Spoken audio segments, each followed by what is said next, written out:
Fala viajantes, bem-vindos ao Estradas que me levam. Onde a estrada se transforma em cenário para uma profunda reflexão sobre cultura, história e natureza. Este canal é um convite a ver a estrada de uma forma que você nunca imaginou. Neste segmento, o trajeto nos conduz pela BR-101, começando nas proximidades de Balneário Camboriú e avançando em direção a Penha, ambas cidades do estado de Santa Catarina, por 36 quilômetros. Nesta meditação do motorista, buscaremos com os olhos de um antropólogo amador as sutis nuances que constroem a identidade desta região. O que a história, a geologia e a cultura escondem na beira desta rodovia? A fronteira física se cruzará em segundos, mas a mudança mental que ela provoca é profunda. Acompanhe-nos para descobrir os segredos da paisagem e da história que os mapas não revelam. Comente, curta e inscreva-se para continuarmos esta viagem de reflexão. São 2h40 da tarde de uma sexta-feira, 20 de dezembro, e o sol, que por tantas horas reinou com autoridade sobre a costa catarinense, agora trava uma batalha visual com um exército de nuvens que avança do norte, criando um cenário de luz dramática e imutável. O céu sobre Balneário Camboriú é um palco de contrastes, com clareiras de um azul profundo sendo rapidamente veladas por massas de nuvens brancas e cinzentas, fazendo com que a luz do sol varra a paisagem em feixes, acendendo e apagando o brilho dos arranha-céus. O calor, embora ainda intenso, perdeu sua crueza e agora é uma presença mais úmida, mais abafada, um prenúncio da chuva que a meteorologia e o próprio horizonte prometem. O carro, depois de ter navegado pelo complexo sistema viário que serve de moldura para a joia mais vistosa e vertical de Santa Catarina, reintegra-se ao fluxo da BR-101, iniciando uma etapa da viagem que é, em si, uma profunda descompressão. O destino é Penha, um nome que para a maioria dos viajantes é sinônimo de fantasia e diversão, o lar do maior parque temático da América Latina. Esta curta travessia é uma jornada de desconstrução, uma passagem do universo do luxo adulto e da vertigem urbana de Balneário Camboriú para o mundo do encanto familiar e da pacata vida pesqueira de Penha.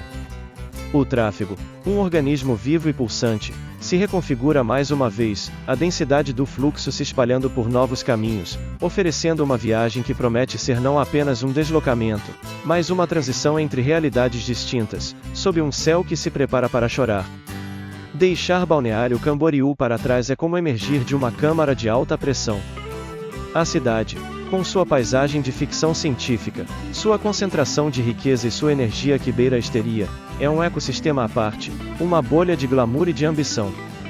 Ver a silhueta de suas torres icônicas diminuir no espelho retrovisor é como se despedir de um espetáculo grandioso, e o retorno à normalidade da BR-101 é quase um alívio.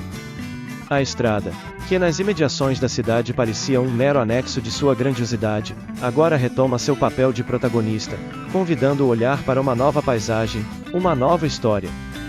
A promessa é a de uma Santa Catarina mais autêntica, mais ligada ao trabalho e às tradições, uma realidade que existe a poucos quilômetros do epicentro do hedonismo.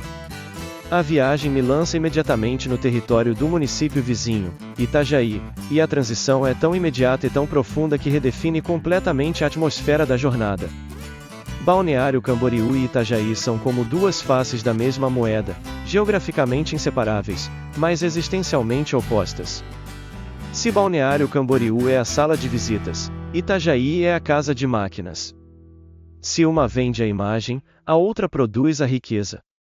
E a BR-101 é a costura visível que une esses dois mundos tão distintos. A mudança na paisagem é um choque. Os arranha-céus esguios e residenciais, com suas varandas envidraçadas, dão lugar aos imensos e robustos galpões de logística, aos pátios repletos de contêineres empilhados como blocos de Lego coloridos e às estruturas imponentes da indústria naval. A frota de carros de luxo e de SUVs que dominava o asfalto agora divide espaço, e muitas vezes perde a primazia, para os caminhões pesados, as carretas que são as verdadeiras artérias da economia que pulsa a partir de um dos maiores e mais eficientes complexos portuários do Brasil. O verdadeiro coração de Itajaí, o elemento que define sua geografia, sua economia e sua alma, é o rio Itajaí-Açu. A BR-101 me conduz para a travessia deste rio largo e poderoso, e a ponte que o cruza é um camarote para se observar a essência da cidade. O rio, que nasce nas altas serras do interior do estado e percorre um longo e sinuoso caminho até aqui, encontra o mar em uma foz que foi domada e transformada pela engenharia humana em um canal de águas profundas, capaz de receber os gigantes dos mares. A vista do porto a partir da ponte é uma sinfonia industrial. Veja os longos cais de atracação, os guindastes colossais, com seus braços de aço se movendo em uma dança lenta e precisa, erguendo e depositando contêineres que guardam em seu interior uma fração do comércio mundial. Veja os navios de carga, com suas proas imensas e seus conveses repletos de caixas metálicas, vindos de portos distantes, da Ásia, da Europa, das Américas, um testemunho silencioso da globalização que acontece aqui, neste exato momento. A escala de tudo é monumental e inspira um sentimento de respeito pela capacidade humana de transformar a natureza e de criar riqueza. Reflito sobre a história desta cidade e de seu porto, uma narrativa de resiliência e de visão. O rio Itajaí-Açu, fonte de toda a prosperidade, foi também, por séculos, uma fonte de medo, com suas enchentes cíclicas que inundavam o vale e destruíam vidas e plantações. A história de Itajaí é a história da domesticação deste rio, da construção de moles para proteger a barra, da dragagem constante para manter o canal navegável, um esforço contínuo para transformar um risco em um ativo. A cultura local é um reflexo direto desta relação íntima e, por vezes, conflituosa com a água. Itajaí é uma cidade de gente do mar, portuários, pescadores, construtores navais, agentes marítimos. A colonização da região, uma rica mistura de imigrantes açorianos, que trouxeram a tradição da pesca, com alemães e italianos, que colonizaram o vale e trouxeram a força de sua agricultura e indústria, criou uma identidade cultural plural, mas que sempre teve no porto o seu ponto de convergência. A cidade também se orgulha de ser um dos maiores polos da indústria pesqueira do Brasil. Da estrada, consigo avistar os grandes estaleiros, com os cascos de futuros barcos de pesca sendo montados, e os frigoríficos que processam toneladas de pescado, grande parte destinada à exportação. O aroma de maresia aqui é mais denso, impregnado com o cheiro de peixe e de óleo diesel, o perfume inconfundível do trabalho marítimo. A marejada, a grande festa portuguesa e do pescado, é a celebração máxima desta identidade, um evento que anualmente reafirma a vocação de Itajaí como uma cidade que vive do mar e para o mar. Deixando para trás o coração industrial de Itajaí, a BR-101 me leva para a margem norte do rio, para o município de Navegantes. A separação física entre as duas cidades é o rio, mas para o viajante da rodovia, a transição é marcada pela travessia da ponte. Navegantes, como seu nome poético e autoexplicativo indica, compartilha com Itajaí a mesma alma marítima, mas com nuances que lhe conferem uma identidade própria. Se Itajaí é o grande porto comercial, Navegantes é o lar de uma das maiores indústrias de construção naval do país, além de ser a porta de entrada aérea da região. As placas que indicam a direção para o Aeroporto Internacional de Navegantes são onipresentes. A presença de um aeroporto tão movimentado, que serve toda a região do Vale do Itajaí e da Costa Esmeralda, incluindo o fluxo massivo de turistas para Balneário Camboriú e Meu Destino, Penha, confere à cidade uma atmosfera cosmopolita e de constante movimento. Navegantes também possui uma extensa orla, e suas praias, como a do Gravatá, são conhecidas por suas ondas consistentes, que atraem surfistas durante todo o ano, e por uma faixa de areia larga e plana, que a torna um destino de veraneio mais espaçoso e, de certa forma, mais autêntico do que suas vizinhas mais badaladas. A visão da cidade, a partir da BR-101, é a de um lugar que conseguiu equilibrar sua função logística e industrial com sua vocação para o turismo de uma forma mais orgânica. A urbanização é menos vertical, mais espalhada, com uma forte presença de casas e de edifícios de poucos andares. E é neste trecho da viagem, ao norte de Navegantes, que a mudança no tempo, que se anunciava desde a saída de Balneário Camboriú, se concretiza de forma definitiva. As nuvens, que antes ainda permitiam a passagem de raios de sol, agora se fecham por completo, formando um teto cinzento e uniforme que se estende por todo o horizonte. A luz do dia perde sua vivacidade, e a paisagem adquire uma tonalidade mais sóbria, mais melancólica. E então, as primeiras gotas de chuva começam a pontilhar o para-brisa.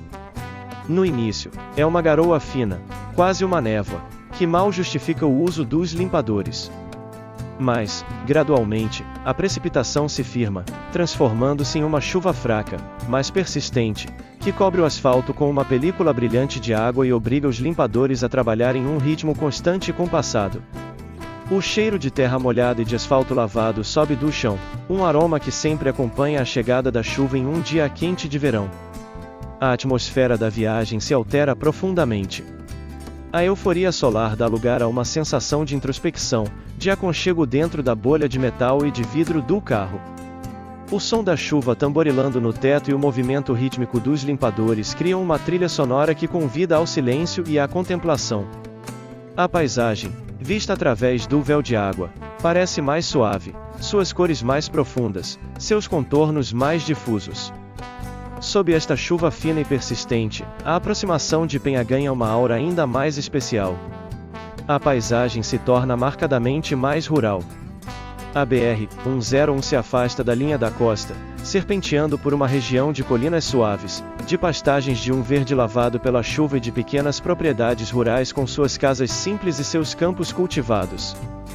É neste cenário bucólico e chuvoso que as primeiras pistas do meu destino começam a surgir, e o contraste é fascinante. As placas de sinalização que anunciam o Beto Carreiro World se multiplicam. São grandes, vibrantes, com imagens de personagens de contos de fadas, de montanhas russas vertiginosas e da figura icônica do próprio Beto Carreiro, com seu chapéu de cowboy e seu sorriso eterno. Os anúncios coloridos, brilhando sob a chuva, parecem deslocados, como se fossem portais para uma dimensão paralela de fantasia e de alegria, escondidos no meio da tranquilidade e da melancolia desta tarde chuvosa. Penso na genialidade e na audácia de João Batista Sérgio Murad, o Beto Carreiro. Um artista, um comunicador, um empresário que sonhou em criar um parque temático de classe mundial em sua modesta cidade natal e que, com uma determinação inabalável, transformou esse sonho em uma realidade que mudou para sempre o destino da região. O parque não apenas inseriu Penha no mapa do turismo global, mas redefiniu sua economia, sua paisagem e sua identidade. A cidade, que durante séculos foi uma pacata comunidade de pescadores de ascendência açoriana, viu-se transformada em um dos principais destinos turísticos do Brasil, com uma infraestrutura de hotéis, de pousadas e de restaurantes que cresceu exponencialmente para atender a demanda gerada pelo parque. Chego ao trevo de acesso de Penha. O objetivo da minha viagem foi alcançado. A chuva continua a cair, uma cortina de água que lava a paisagem e empresta uma atmosfera de calma e de renovação à chegada.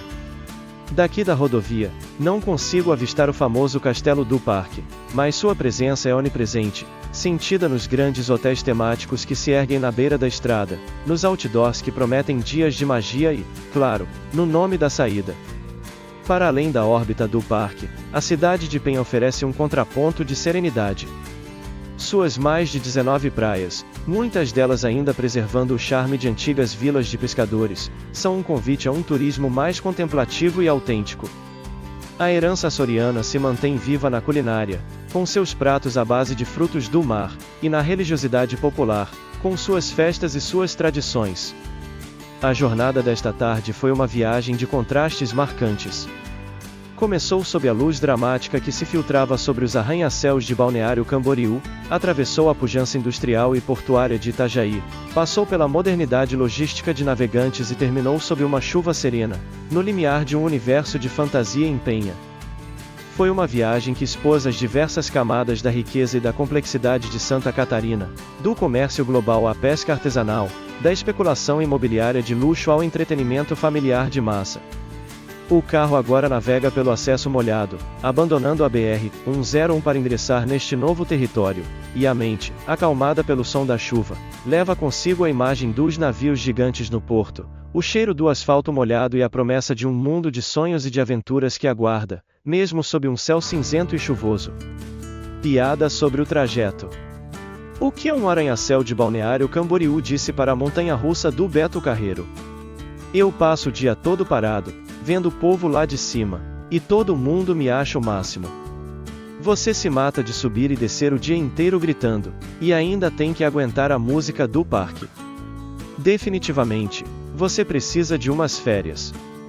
Em Balneário Camboriú, talvez?